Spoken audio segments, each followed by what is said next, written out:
Hey, guys. Welcome to Bridging the Seen and Unseen.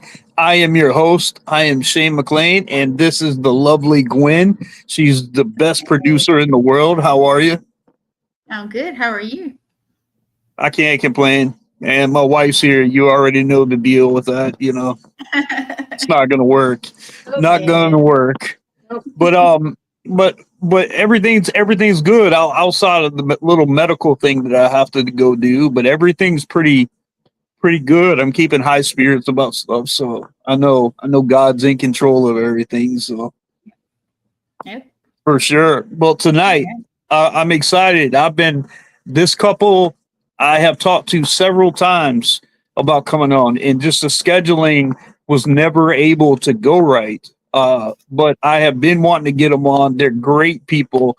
So let's bring Derek and Alisha McFadden off Eternal Paranormal. Hi guys. Hey guys, how are you? Good. Just beating the heat. Been busy. I know you guys been busy too. Yeah, for sure. 100%. I'm glad you guys are here, guys, and I'm glad you guys are on the show finally. I wanted to get you guys for the longest time. It just never seemed like, we could get dates lined up and everything because, Derek would always say, I'll get back with you about her. And then he'll get back to me and then I'll already have somebody else, but I'm glad you guys are here. Usually when we start, can you tell everybody a little bit about yourself and who you are?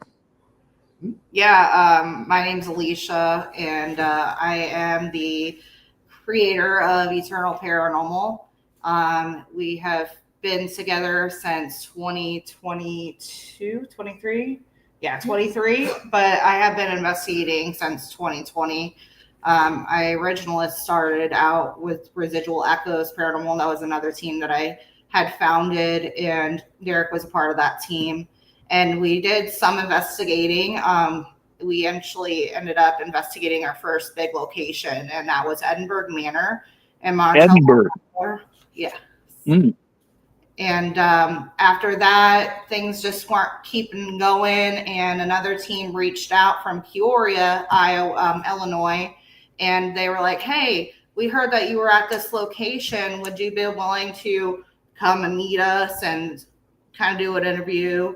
So I ended up meeting them down there, and we ended up investigating together. And then they called me for another investigation. And from then on, I just kind of went with that team. we were together for a couple of years, honestly, about 1 year for that team. And then we split off again and created another team. We did lose one person from that one. And I decided to leave that team as well. And I wanted to kind of find my own roots. And like, I felt like it wasn't quite a good fit for me anymore. It wasn't what I kind of wanted. The reason why I was investigating and the way that I like to go about doing things. So then I decided to create Eternal Paranormal in 2023. And we have been investigating since then. It's my teammates are my husband, Derek, and my best friend, coworker, Tiffany, her husband, Charles. And we just recently, within the last year, we have our friend, Tom Sappington, and now his little brother, Scott Sappington, who he joined the team because we just had a public investigation that we just hosted for the 1861 Masonic Lodge in, what was that? When was that? I don't remember now. Oh, geez. Good riddance. Like a couple months ago, a few months ago. Yeah, I can't even remember. I think saw it was it. Yeah, I saw think- it posted. Yeah. And so Yeah. he is a Freemason. So Derek's like, we should bring him on.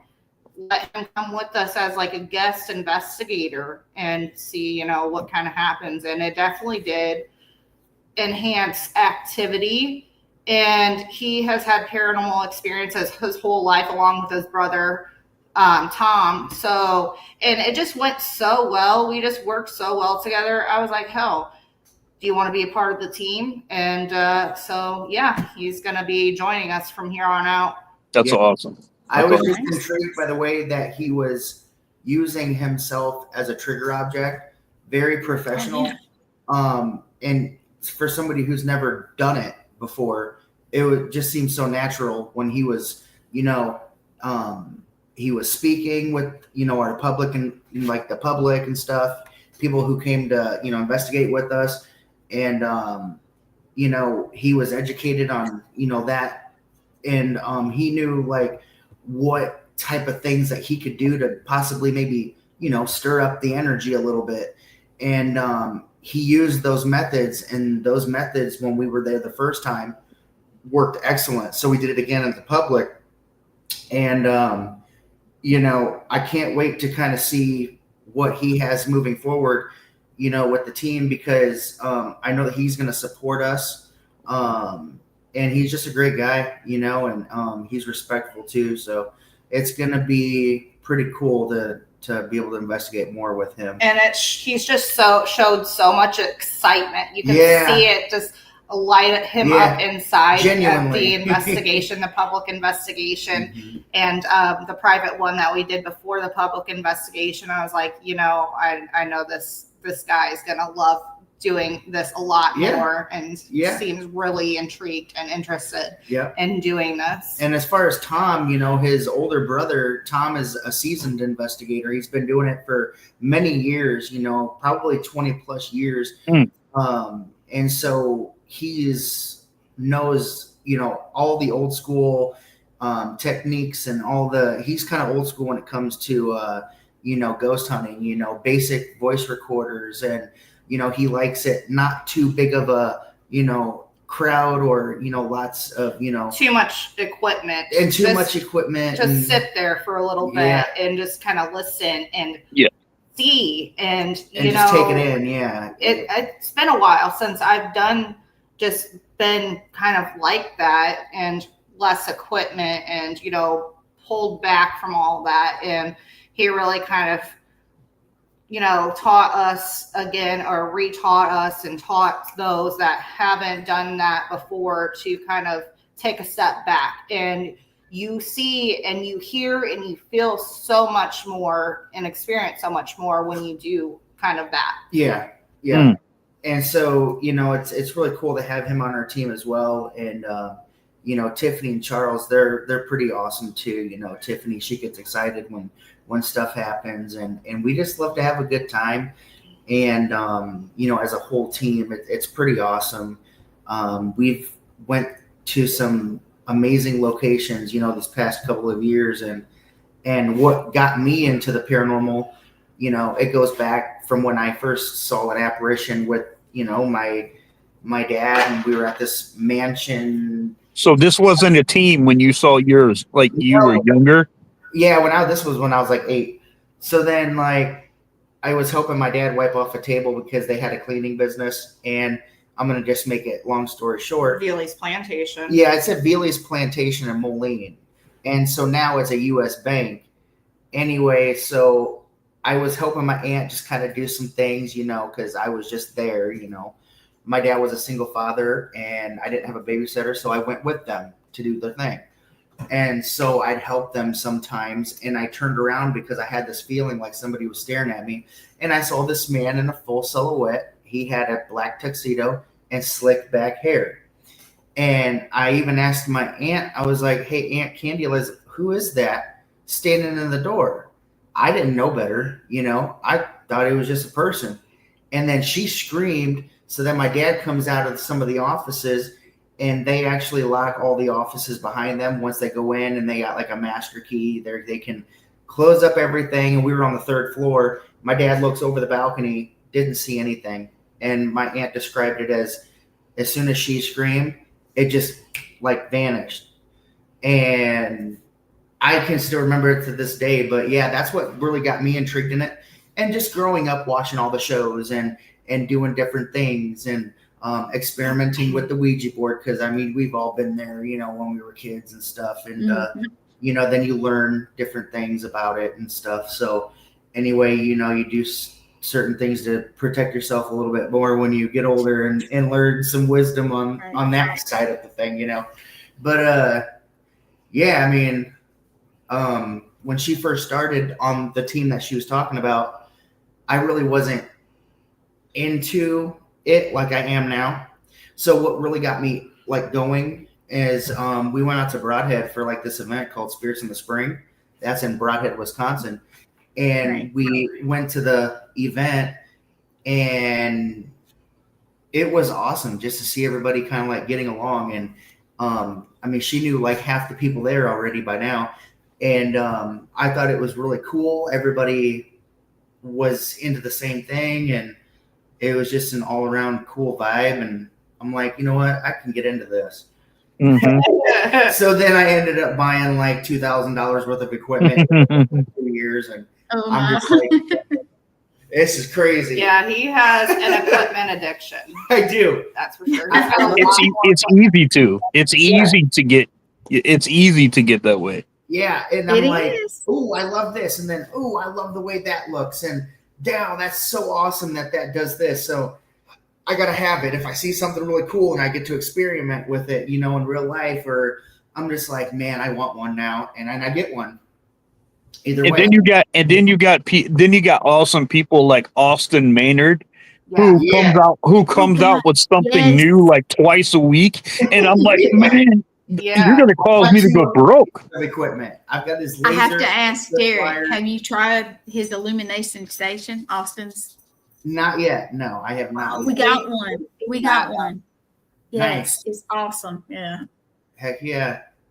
Yeah. Sorry, but I love Austin. He's funny. I got his he's a good guy. Box, and it's a custom made one. Yeah. Hocus Pocus. It's Hocus Pocus book of spells. It's a spirit box that he custom made for us. It's awesome. Nice. I've got a custom made from John Huntington. Oh, nice. John Huntington, you know, he did a bunch, and he used like an old black radio, and he had some of the best responses. Like, you want to talk about spirit communication? If you want to hear some of the best that you've ever heard, I'm talking about like instant responding. You know, watch some of John Huntington's videos, especially when he's in the kitchen cooking. And he'll have the spirit box going, and he's cooking bacon, and you can hear him. You can hear him straight. You can say, "What am I cooking?" And you'll hear it come through. Bacon, John. Dang. You know, I mean, he's got such a good response with it. But that same spirit box that he had, I bought that from him, and so we use that. And I've got several pieces of equipment, you know, motion detectors and stuff like that from him. But I really enjoy it. Yeah. So, what was your vision, Alisha, when you were starting this team? What were you envisioning? Was it because I had similar, I had my first paranormal experience when I was 10 years old. So I've always known, but, I'm also a minister. I was a pastor in a church for 3 years. I stepped down to help families with spiritual warfare. So I specialize in spiritual warfare, demonology, and exorcism ministries. But I also have a paranormal team, Outer Realms Paranormal. And I wanted a place to be able to network and to bring that to light. And Outer Realms, we've been here for right under 2 years, and we're pushing like 3,300 members, good, but that's all networking. And I think that was the vision that I had, when I started Outer Realms, was that. And I have met some fantastic people. So what was your vision when you first started Eternal Paranormal? It would be to have a close knit team, like us all be able to say this or that, and not just one person calling the shots. Us all being able to agree on locations, on times, and being like more coordinated. So that's why we implement a team meeting twice a year. And we go over these things, and sometimes we go over it multiple times on Messenger. Just the communication was a big thing for me. Yeah, for sure. That way there's no arguments, and everybody has a say, because it's important, because there's no I in team. Another thing was I wanted to explore. I wanted to be able to experience the paranormal for myself in some of these locations, and to interact with spirits, and to really be able to hear their stories, and to be that ear for them. It's just interesting to me, like how somebody can pass away and still be in a location, and they're be able to talk to you. And it's just crazy, like how does this work, and we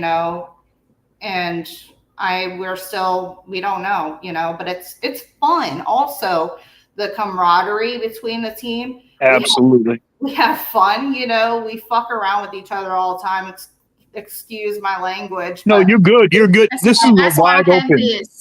This is a wide open. This is wide open. I don't hold anything against it, just because, look, you came here because of who you are. I'm not here to change you or get you to not say anything. So you just feel free to say what you have to say. Okay. Yeah, we love jump scaring each other, and I just love traveling. I love being able to travel into these locations. A lot of them are historic, and I'm huge into history. And oh yeah, me too.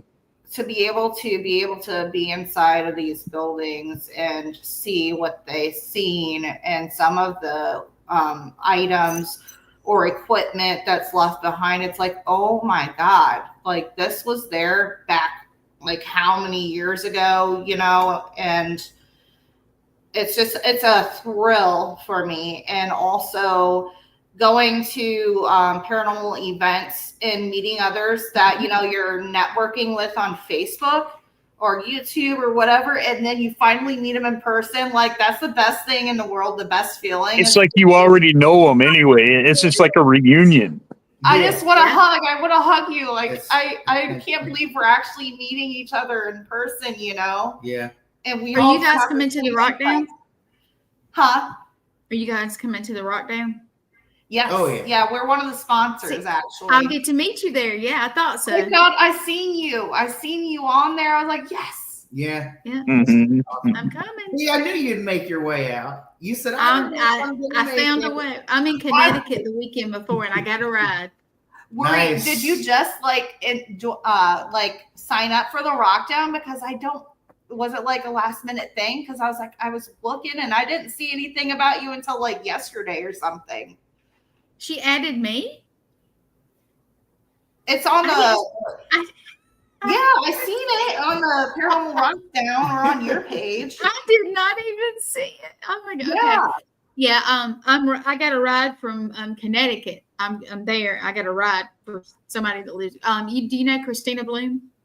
You know Christina, don't you? Yeah. I'm riding me, and we're doing a thing in the middle. So I'll be Nice. with her. Nice. Okay. Yeah, she's awesome too. I can't. Yeah, wait to she's meet on her. our network now. Yeah. Nice. Yeah, I seen it somewhere. I was just looking on the page. I didn't see it on there, but it's somewhere. It has. And I'll look for it then. All right, cool. But yes, I will get to meet you guys there, so that'll be cool. Yeah. Y'all, That's I'm awesome. Sorry. That's Ginger, awesome. say hello. That whole networking thing, it's beautiful, and I have met some really good people, and I've known you guys for a while, Yeah. and I mean, you guys are always welcome to share, like if you're recruiting for your team, please feel free to go on Outer Realms anywhere you need and share on there.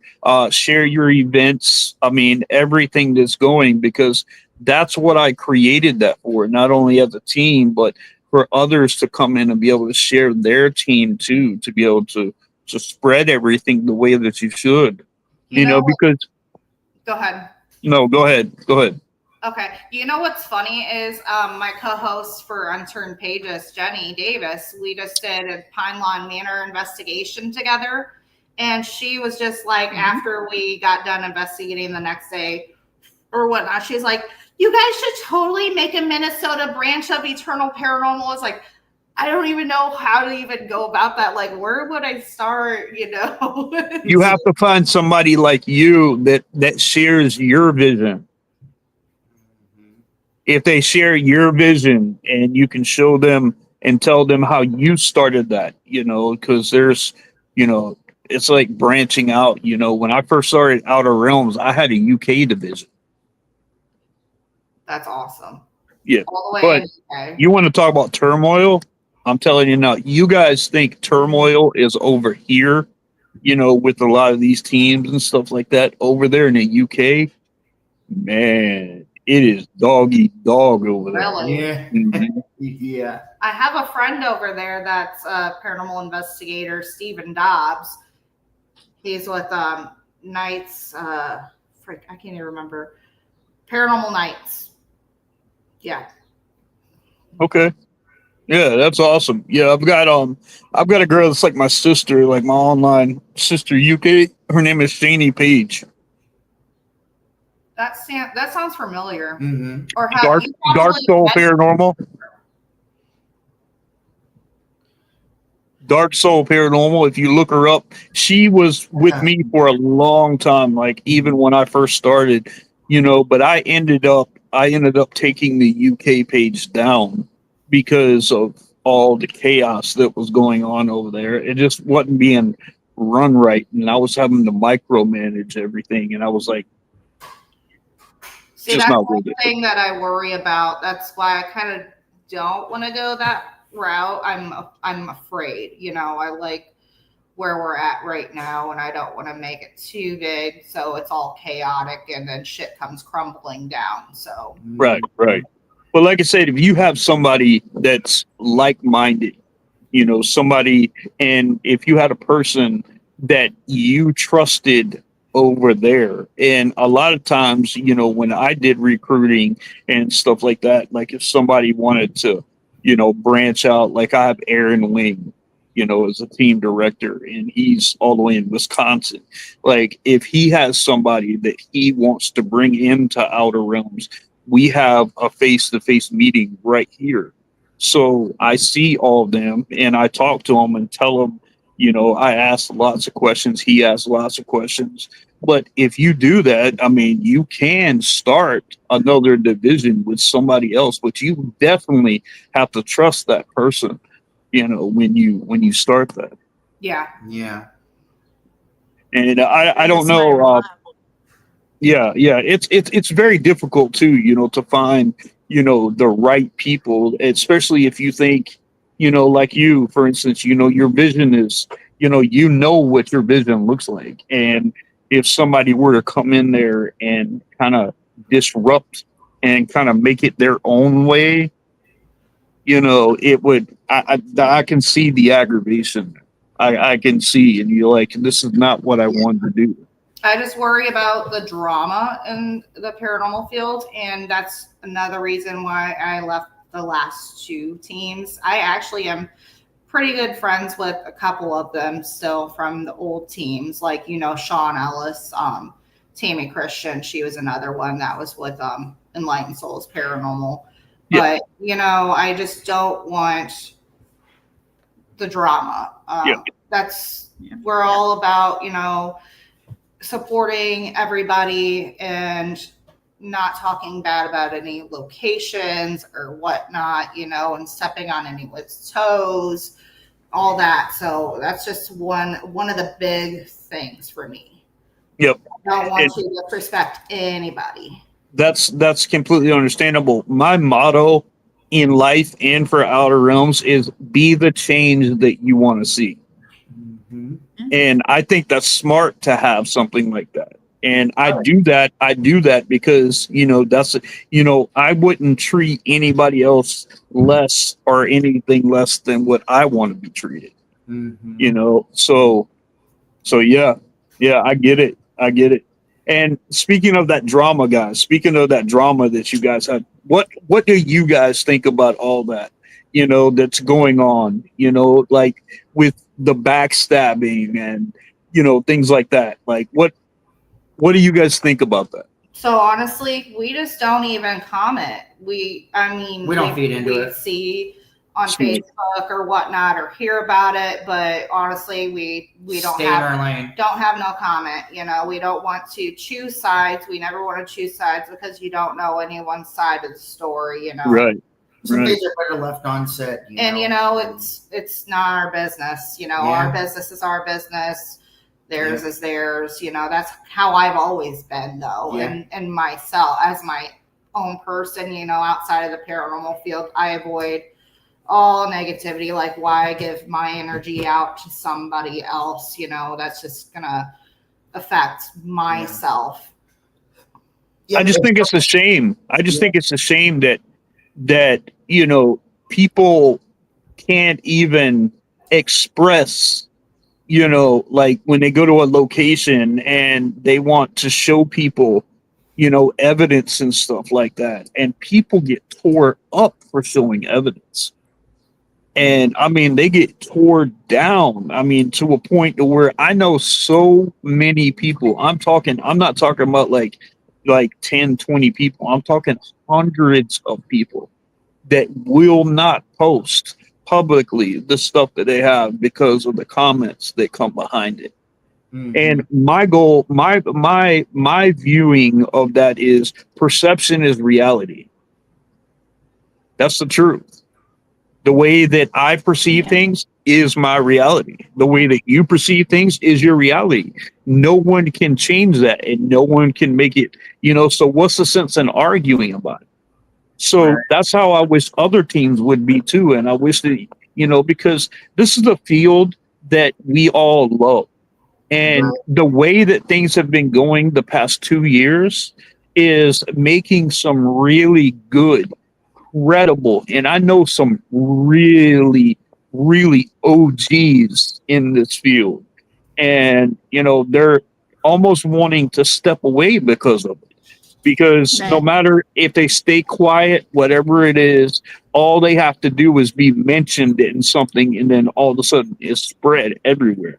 Yeah. And I don't like it, and I wish it was different. And I wish people like you would stay in their own lane and help promote people, help Yeah. promote teams, help promote people. Just the way that you want to be treated. It doesn't cost you anything to be a good person, to treat people with dignity and respect. It's the common humane thing to do. And it seems like when people, and then this whole thing about people being paranormal celebrities, are you serious, dude?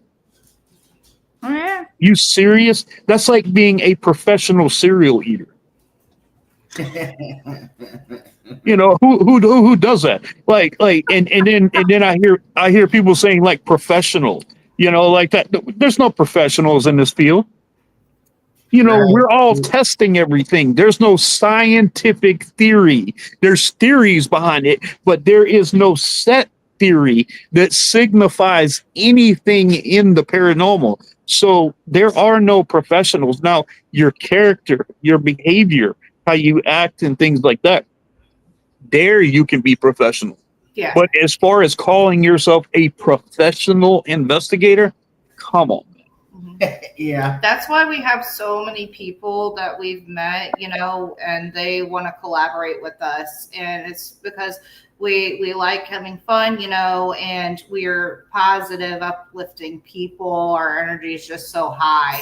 And even when we go to like Paracons or expos or whatever, we go around and we shake hands with the people there that we don't know. Even the people that we do know, we go up to them, we talk to them, and that's just how it is with us. Yeah, That's great. That's great. That's great. So with that and everything, let's talk about like each of you. Tell me your best experience that you've had in paranormal and your worst experience that you've ever had. You can go first. Me? You always tell her that. Ladies are always first. It's only natural. Ladies first. There you go. I don't know. I would have to say the most recent investigation that we did at Pineline Manor, and we were down one wing, and I've never experienced a full body apparition before. So this was my very first time. At Pine Lawn? At the Pine Lawn Manor. So there's Pine Lawn Manor, and then there's the Sumner Rehab Center right across from it in separate buildings. Yeah. Well, honestly, I'm gonna have to go with the Sumner part. The Sumner. Are you talking Are you talking the best, or are you talking about the worst? The best. Okay. All right.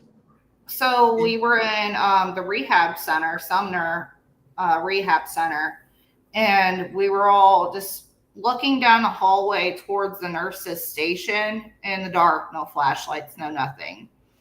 And we were just trying to see if we could see anything. And we were starting to see shadow figures going from left to right and up the hall. And Derek ended up putting down a mag light by one of the rooms in front of us to the left. And we seen it come up, this figure come up from down by the nurse's wing.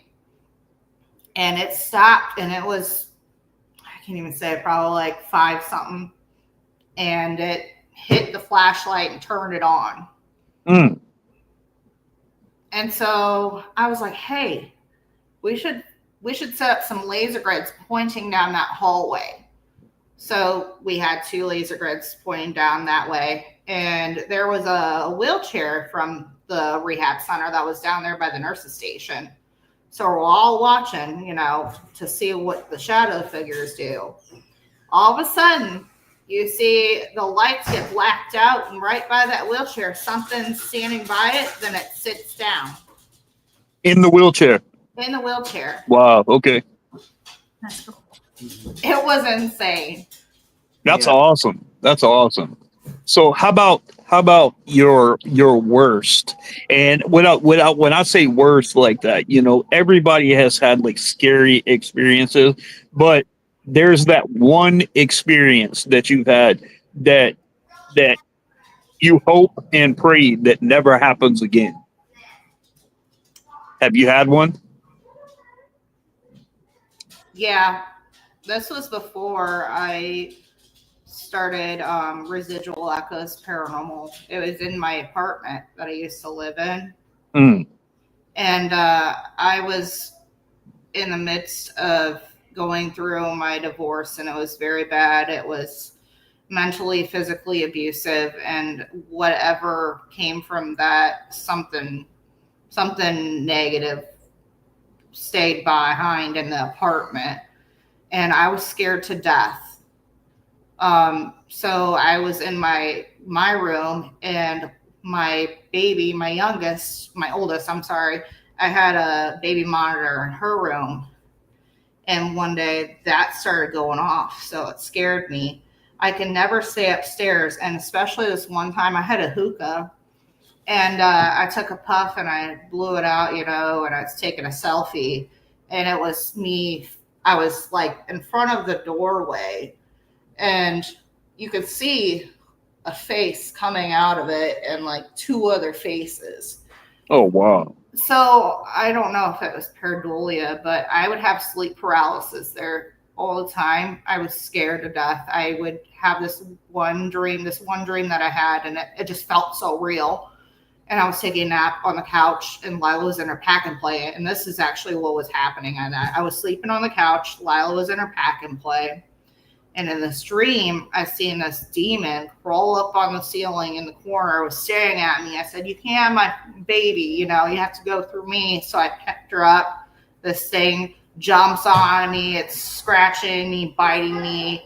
I wake up and I'm gasping for air. And then I keep finding these 3 fingerprint bruises on my arms, my chest, and my legs. So I had a lot of light. Whenever I would talk about this thing, the lights would go off and on anytime. And I'd come back to my apartment and the lights would be on upstairs. I couldn't sleep upstairs anymore. I'd be calling my grandma, "Can I stay the night?" Call my parents, "Can I stay the night? I'm scared." So it took a while for me to, to just not acknowledge it, after not acknowledging it after a while. And Yeah, how do you do that though when it's steady there and it's there? That's easier said than done, really. Keeping my mind busy, and telling myself that I have more power than this thing and it cannot fuck with me or my child. And then getting into that mom mode, that protection mode. Because in that relationship that I was in with my ex-husband, I had to be that person. Very traumatizing. So negative energy feeds off of fear. Yep, absolutely. Absolutely. And then I met him, and there was some shit still going on, but it finally went away once Derek came into my life and it stopped fucking with me. That's good. That's really good. Something together in that same apartment before we actually officially got together. We experienced something there together that fucking I couldn't even. It was nothing negative, but it wasn't negative. It was that we heard the front door open and close. We were upstairs. And Lila was crying. In her pack and play downstairs. You hear a woman go, "It's okay, Lila. Something. It's okay, Lila. Come with me." Yeah, "It's okay, Lila. Come with me." It sounded like an actual person. And then the door slams or shuts. We hear a door shut. And I'm like, I looked at her and I'm like, "Shh. Like, you hear that?" Like somebody came in. And Lila stopped crying. So we hauled ass downstairs. The front door and everything was locked. That was the only door to the apartment complex, was that, and the screen door. All the doors were locked. I had my friend living with me at the time. So I called her up. I was like, "Hey, were you just here?" Yeah, it was. She was not. She said was wild. No. Yeah, I remember her calling her friend and saying, "Wait, did you just come in or anything like that?" And nothing. And I just could not believe that. I had sleep paralysis in the apartment because I lived in the same apartment complex as she did, but a whole In the different. same one that she did? Did you guys know each other there? Yeah. We did, yeah. And before I moved in with her, I had my own apartment. Different apartment And I building, had different but buildings, same complex. same complex area. And I had the sleep paralysis thing a couple of different times where I'd be waking up and I couldn't move. It was weird. I thought I was like, oh my God, like I was awake and my brain couldn't process me moving and doing anything. And then I finally snapped out of it. It was scary. Yeah. Honestly, the complex is called Black Hawk Hills It's Apartments. Black Hawk Hills. There's Indian burial grounds in It there. makes me wonder what was there before, because this is Chief Black Hawk's full stomping ground. I think it was part of an Indian burial ground at that point, but People don't understand, the issues about like building on native land, building on grave sites and things like that. People don't understand the trouble you're asking for yourself to come in. Right. Yeah, and the weird thing is, people. I've had questions like, "Have you ever, investigated Native Americans and land and this and that?" And I'm like, honestly, not really, not that I know of. But would I go into some sacred land and try to communicate with the Native American spirit? I don't know if I would. I've never have yet. But a part of me feels like maybe I shouldn't, because, a lot of those Native Americans hold rituals and like safety rituals. And if you go and disrespect stuff like that, something bad might happen. You just never know. 100%. Their fault. It's just because they protected their land and the spiritual, how they do the spells and stuff to protect their land. So it might not be them necessarily doing something negative, but it might just be the land in stuff that's protected by it. That really do some damage if you try to go in there and, stir up something. So, I mean, I haven't gone that far yet, but you never know who you're talking with. So, I just don't go out of my way to go, because I could go down here to the Black Hawk State Park and try to communicate with, Indians or Native Americans, sorry. And, because the Trail of Tears kind of went through there, I think. Yeah. And I think that's the Trail of Tears kind of went through I'd have to go back through the history. But yeah, I mean, so I don't go that far with it. But yeah, we've had some experiences like that. And yeah.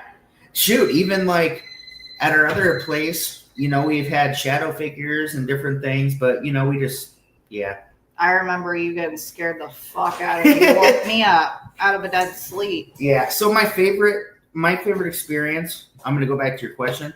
I guess my best experience is anytime I communicate with someone that is not of a living physical body, but a spirit, and I get direct, intelligent responses in the way that I expect it, blows my mind. I'm happy with it every time. I don't have a most favorite one. It's every time I go out and investigate and I can, gather information and things are lining up through the night and things are happening and intelligently, I love it all. That's fair. Every time I get evidence, I love it, because there's things that you just can't explain, and then you share it with other people, and I'm like, dude, this blows my mind, like, and then I would say like some of my worst experience I'm talking about like that one that's happened to you, to where like you hope and you pray that you never run into that, never deal with it, never see it, nothing again, just that one time.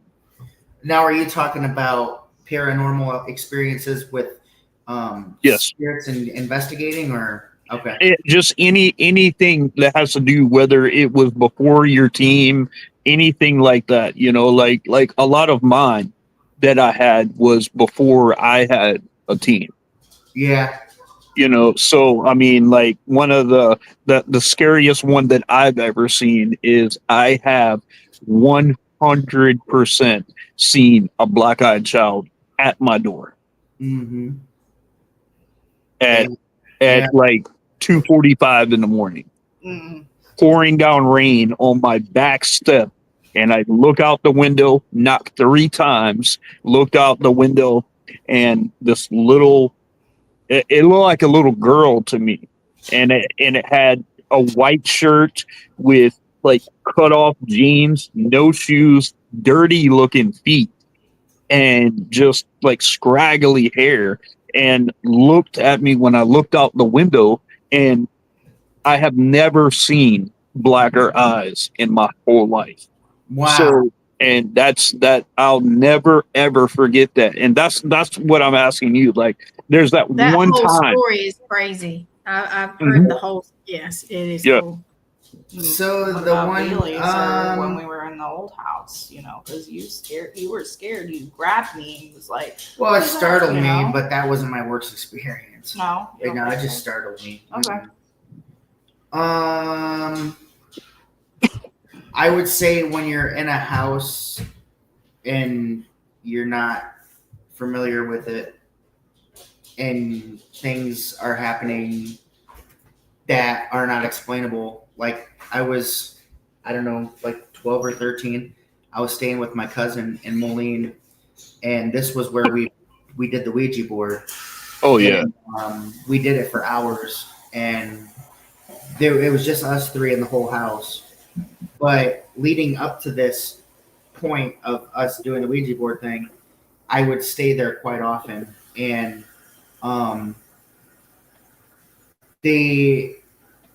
and I don't think I've ever told her this, but they had toys like the little kids' toys that would go off on their own.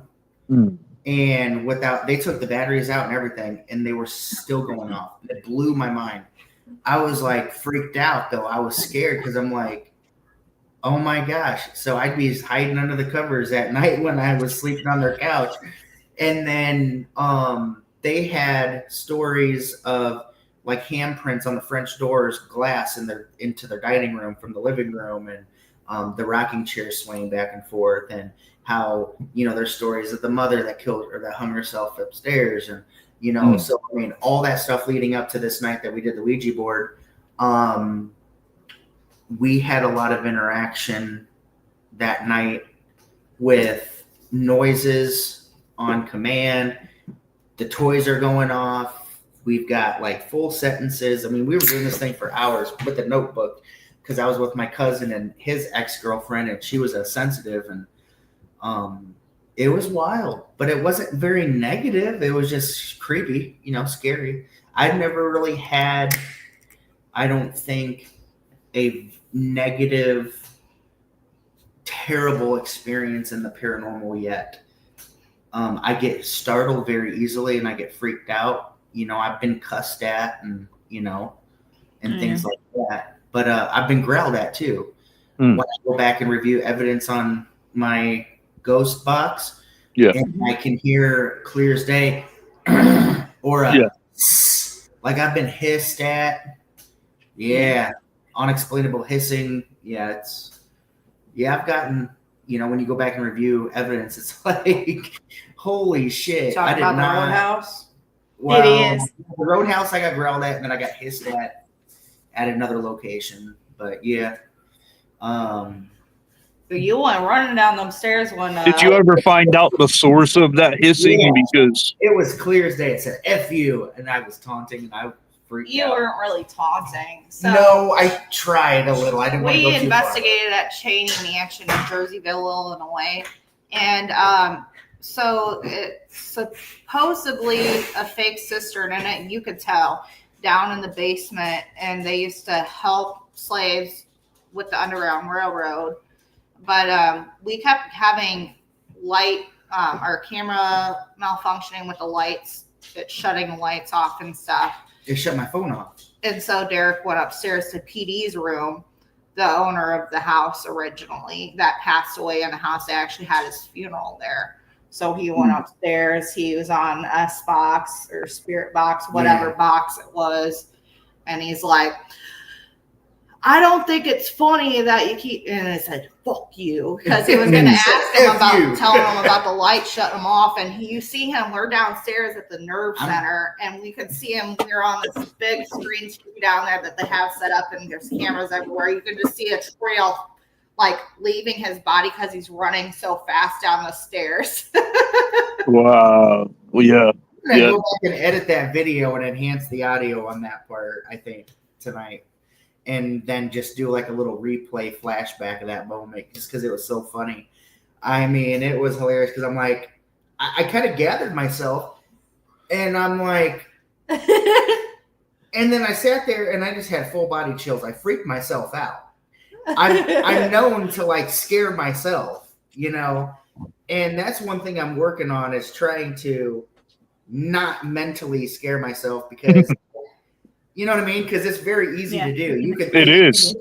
You could freak yourself out worse than anybody can. Yeah, it sucks. So that's one of my personal things that I'm trying to work on now is to not freak myself out. Being alone in the dark too. Yeah, being alone in the dark, wondering what's there, and then if you do hear something, don't go running.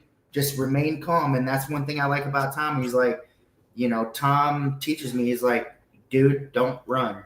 He's like, just sit here, don't, you know, and he does it every single time we're investigating together. A lot of times me and him catch the most coolest shit without even using any equipment. I mean, some of the awesomest things, me and Sean Ellis from the Eternal X Wolfpack, no equipment, heard phantom footsteps coming down the hall, both together witnessed it. And I said, wait a minute, because I was going to try to scare him being funny. And I said, there ain't nobody coming down here. So we hurried up, looked down the hall, went way down the hall, and there was nobody there. It was cool, you know.